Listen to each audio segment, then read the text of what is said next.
8 people buried in debt and out of options. Netflix goes another level. The boundaries are insane. And people will suffer it all just for money, which can change their lives forever, only if they escape and survive. Fuck, oh my God, I just give 50 grand. She was praying for $500 million a day. Oh, sugar, the story begins with a broke young man whose life in debt has exhausted him. He stays on a high bridge, wondering if the ground is ready for a surprise visitor. Just then, a massive amount of money was deposited into his account, along with an offer to buy back the time he thought he'd lost. If he agreed, he needed to get into a car. A few minutes later, the car stopped, and Jin-Soo slowly walked into a hall, noticing a table with cash, an envelope, and several cards.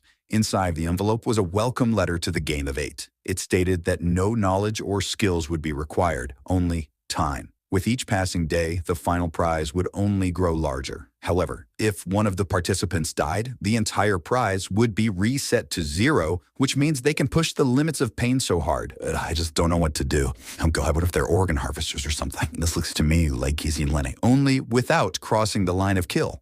Believing it to be some sort of prank for a TV show, the man grabbed the stacks of money. But just then, he received a text with a reminder of his miserable salary. Feeling tempted by easy money and hating regular work, he decides to take the risk, grabs the card, and steps behind the curtain. Inside was a massive room with a 24-hour timer. The door immediately shut behind him. Jin-Soo noticed a strange staircase and thought he should head up to the 3rd floor. The entrance had a lock that opened with the card. Inside, he found a set of rules and a new set of clothes. The display board showed the accumulated cash prize, which currently stood at 0. Food and drinks were free, but for everything else, he'd need to use his phone, and the cost would be deducted from the prize at a special rate. Once the special rate, any items outside the room would be placed beside the square. Leaving the room was forbidden from midnight until 8 a.m. Breaking the rules would result in a 50% deduction from the prize. After putting on the clothes, Jin-Soo received 60,000 won.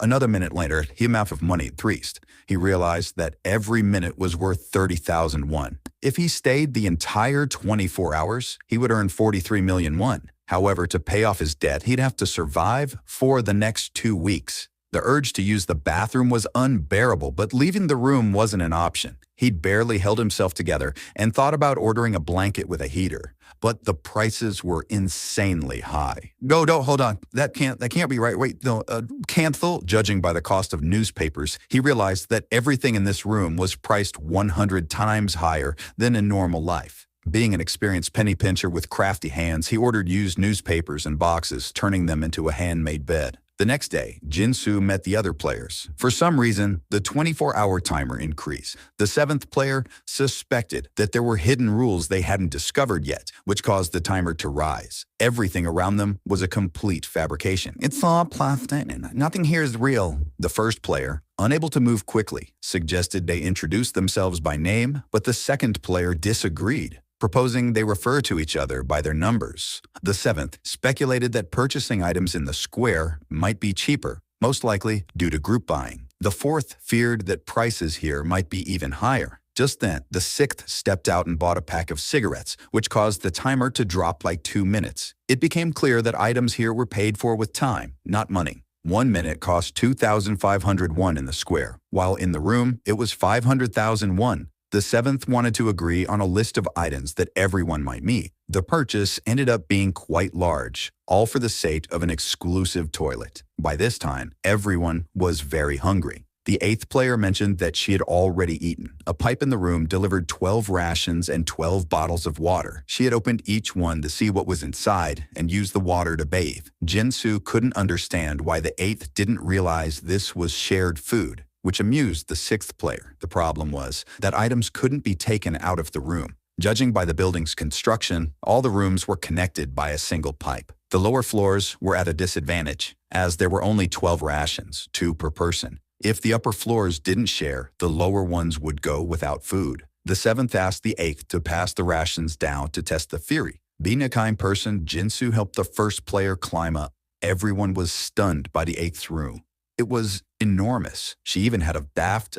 Despite spending money on all these items, she still had a lot of money left because every minute she earned 340,000 won.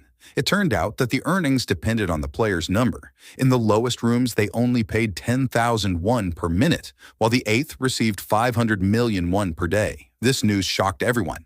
Each player shared their minute-by-minute earnings. The 7th quickly deduced that the money was based on the sum of the 2 previous floors' earnings. The differences didn't end there. The room size also depended on the number. The first player had a tiny closet-sized room. He had chosen card number 1 due to his leg problems. The 8th mocked their struggles. The 7th asked them not to fight, since ultimately they all had the same goal, to play as long as possible. But to do so, they needed to be completely honest with each other.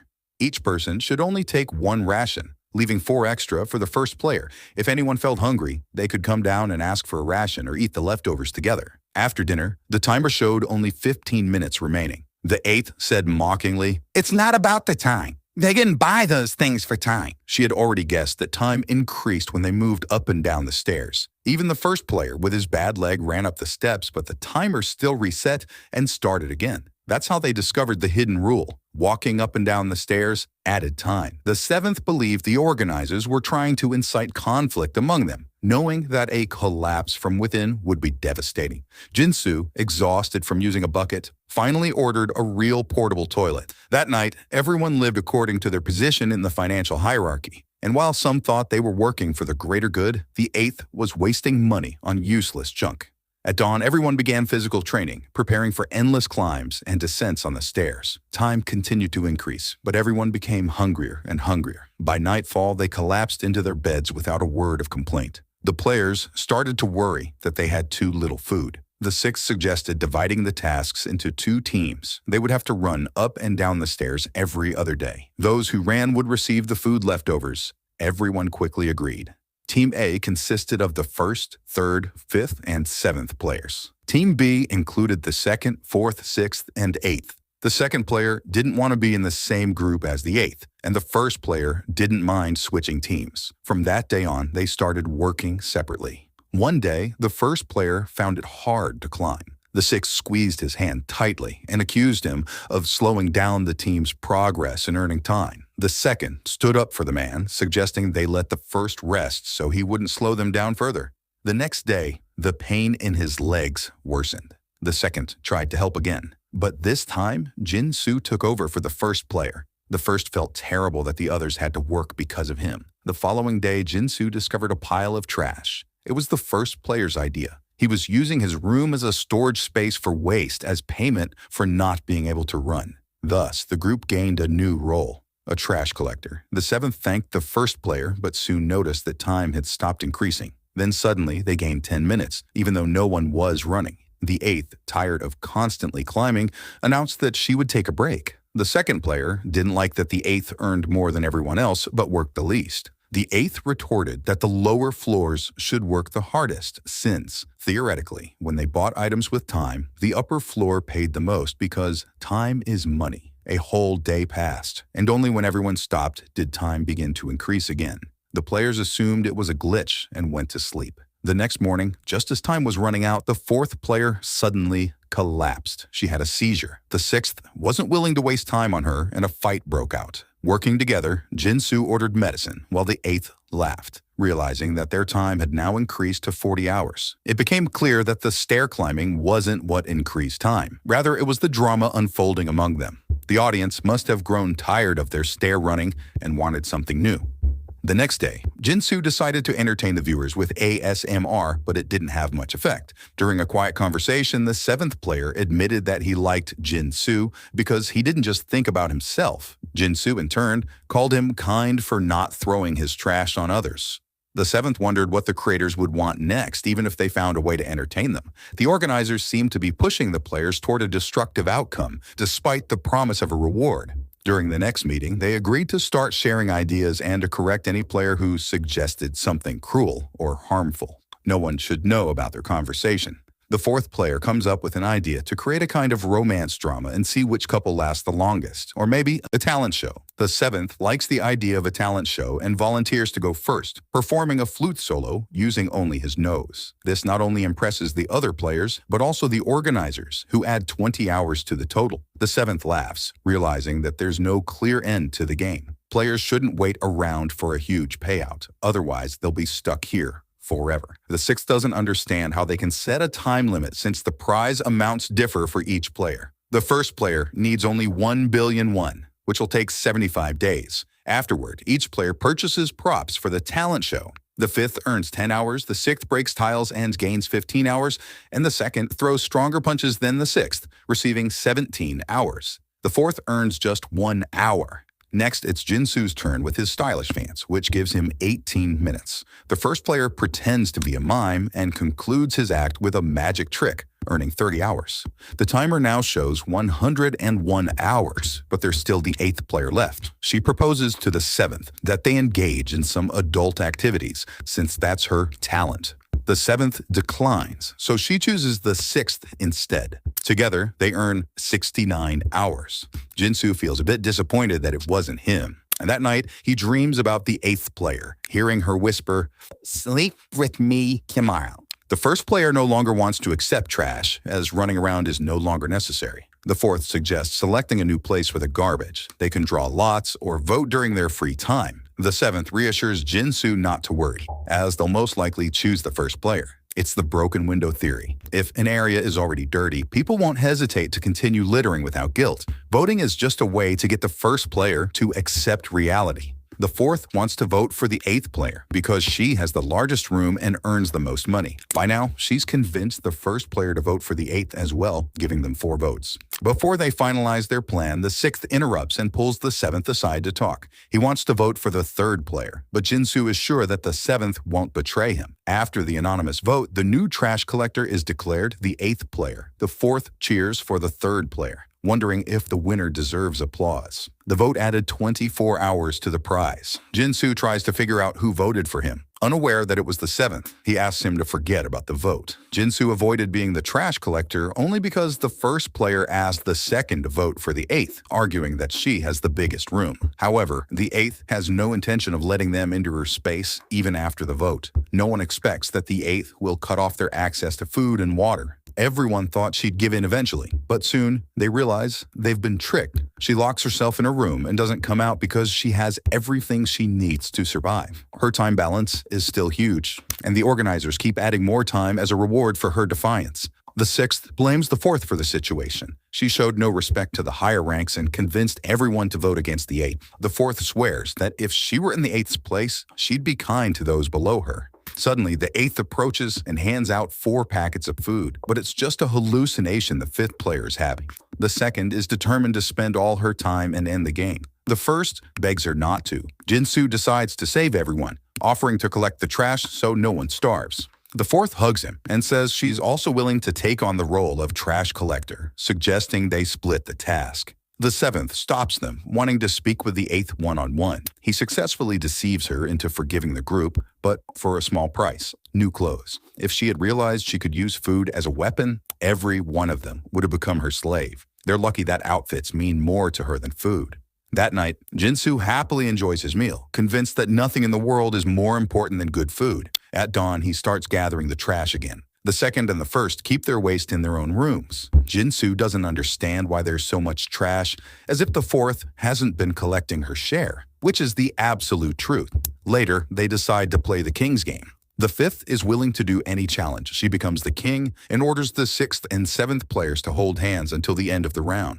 Next, the fourth becomes king and tells the first and fifth players to kiss. This adds only an hour and a half to the timer. The eighth becomes king and instructs the sixth and the second to fight. This is exactly what the seventh feared. In the fight, the second almost breaks her wrist, and the sixth wins. They are awarded 50 hours. The seventh asks not to set challenges that cause physical harm, suggesting punishments like using a taser for those who refuse to follow the king's commands. Jinsu calculates that the chance of getting shocked is 125% if they add 24 hours each time, meaning he'll be punished at most once a week. A new day dawns, and the second joins the game despite her injury. Jin-soo is told to grope the fifth player as a challenge, but he opts for a punishment instead. The fifth pleads with him not to go through with it, but Jin-soo stands firm, saying, "I'm ready." He wets himself in fear and receives 60 hours. The next day, they have to pick a side of a coin, and whoever guesses wrong gets shot. The second guesses wrong and gains 48 hours. The following day, Jin-soo and the second become new players in the game. Jin-soo fails to block a slap and gets shocked again. Late at night, the first and the second visit Jin-soo. Being a magician, the first player is convinced that the game is rigged. He flips the coin, revealing the trick behind it. But that's not all. The next day, the first becomes king because the night before, the seventh caught the fourth cheating. She had coated the king's ball in acetone to make it slightly sticky, ensuring she wouldn't be caught. During the coin toss, the first asks them to catch the coin with the back of their hand, causing the eighth to lose. At the last moment, the sixth knocks down the seventh and knocks him out cold. Sometime later, the seventh regains consciousness. The sixth realizes that the seventh was working with other players to balance their chances, but it's boring to watch a fair game. Clearly, the upper floors should control the lower ones. The seventh notices that the sixth has already bought a new taser, and this deeply disappoints him. The phone in the square is now covered by a metal grate. The fifth suggests that it's to prevent them from purchasing weapons. The phones in their rooms should be destroyed too, Jin-soo argues, but the seventh won't allow it. The upper floors come down to meet them. The seventh immediately announces that they must earn 24 hours a day. If they refuse, no one will get food.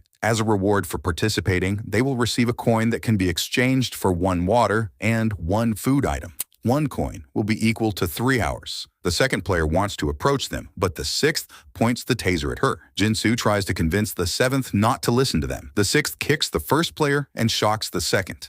The first tries to help her, but the sixth steps on his leg, adding 15 hours to the prize. Jin-soo pulls out a red ball. They're going to play a game of hide and seek. Each player must tie up one part of their body. The first chooses his hands, the fifth chooses her legs, Jin-soo ties his mouth, and the second blindfolds herself. In this hide-and-seek game, the player loses if they are hit by the sixth. The countdown begins. The first and fifth players lose almost immediately. It's also hard for the second to hide with her eyes covered. The sixth doesn't hold back, forcing the seventh to intervene and stop him. Jin-soo wins the game, which means he has to hit one of the losers blindly. That person turns out to be the first player. Just then, the upper floors announce a new rule. They are allowed to collect coins, but the total number can't exceed 9. Each player must write down their number. If the sum exceeds 9, they won't receive anything. Jin-soo realizes that if everyone takes 2 coins, 1 coin will remain. Isn't it logical that the winner deserves that coin?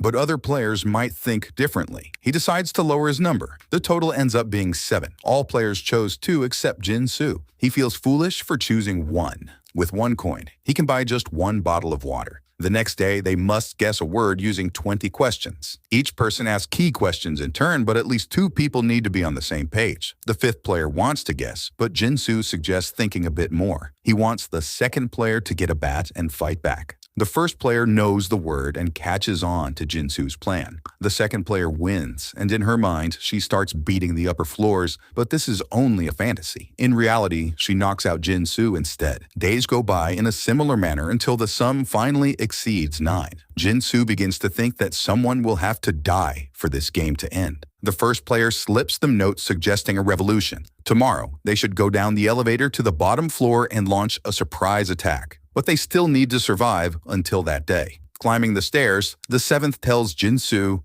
"You hear it." Jin-soo tries to understand what that means. It turns out that the pipe can carry sound. The first player didn't account for this, giving them hope that the seventh might be on their side. At night, they begin their revolution. After a brief struggle, the sixth points his taser at the group, but it fails to fire because the seventh had removed the battery, allowing the second player to knock the sixth out. Each of the upper floor members is tied up and thrown into the pool except for the seventh. Even after all the mistreatment, the first player refuses to beat them. For this revolution, they earn a huge amount of time. The upper rooms become common areas now. They are shocked at how luxurious the eighth's room looks, realizing she bought everything using money earned through the lower floor's hard work and suffering. Jinsu suggests spending all her money, but their discussion is interrupted by a delivery of new food. For the first time, they can't eat to their fill. They think about buying alcohol, but first, they ask the apes permission to ensure they never run out of drinks. They agree on moonshine still and snack on a few packs of ramen for dinner. After eating, they talk about how to earn more time. Jinsu proposes taking revenge on those who wronged them. However, the second knows that Jinsu won't do anything drastic. He's too kind for that. He could do anything he wants to the eighth right now, but he's too compassionate. This is the perfect chance for each of them to leave with dignity. Maybe she's right. Maybe this is our last chance to leave like human beings, Jinsu thinks. The final night before the show's end approaches. During this time, the eighth has earned 25 billion won, the seventh 16 billion, the sixth 10 billion, the fifth 6 billion, the fourth 3 billion, the third 3 billion won, 2 billion, the second 1.5 billion, and the first only 700 million won. But the time hasn't run out yet. Someone has somehow extended it. Later it turns out that because the fifth had a tooth pulled yesterday, time was added. There hadn't been a sacrifice, or the injury was too small to notice. It's revealed that someone ripped out the sixth player's fingernails. Want to end the game? It won't be that easy, the second warns. She decides to lock everyone in their rooms to prevent more harm. The game seems close to its end again. The fifth's mental condition rapidly deteriorates. She begins seeing the eighth and fourth wandering the stairs. The sixth takes advantage of this and convinces her that the second also wants to untie him and that it was she who pulled out his nails. Once again, the upper floors regain control. The sixth buys a revolver and 4 bullets. They want to find out who pulled out the nails and the tooth. Since no one confesses, they decide to play Russian roulette. The seventh is shot in the leg. Jinsu says he knows how to identify the culprit. They can buy security footage, which costs just 100 million won. It turns out the first player is responsible. He hasn't yet earned his 1 billion, and he's deeply sorry for his actions. But he wants revenge for the pain they caused him. He also handed out lemonade, which is why the sixth wanted to review the footage alone. "I'll kill that bastard," the sixth declares, ready to end the game by murdering the first. But the eighth stops him, causing him to fall and break his spine, adding a massive 100 hours to the total time. Each day, the eighth buys recordings of their suffering. It's quite expensive, but not for her. One day, when the audience grew bored, the eighth came up with a new plan: sleep deprivation, occasionally sustaining their physical condition. Their mental state quickly declines, and Jinsu starts to see a series of hallucinations. To survive, the first tells the fourth that they can swap rooms. She still has a chance to win. Early on, he learned how to switch rooms, but it costs 1 billion won. That's why he waited for the right time to reach this sum. This family has severe problems. Besides his leg condition, his daughter is also ill. There's no money left for treatment, and she's been kicked out of the hospital. The first took out insurance and stepped into traffic, where the show organizers found him and offered him a way to change his life. The fourth tells Jinsu about the possibility of changing rooms. But it's odd that the first is offering her the chance to pick a new room. It's too good to pass up. The problem is that there's no one to untie them. The fifth has completely lost her mind and talks to spirits, but maybe they can convince her somehow. The next day, the fifth frees everyone, but the ape catches them and prepares to shoot. The fourth player stops her just in time. "Damn it, I should have had it sooner," she mutters. Now all the weapons are in their hands. The sixth lies paralyzed with a broken spine, and the eighth is tied up.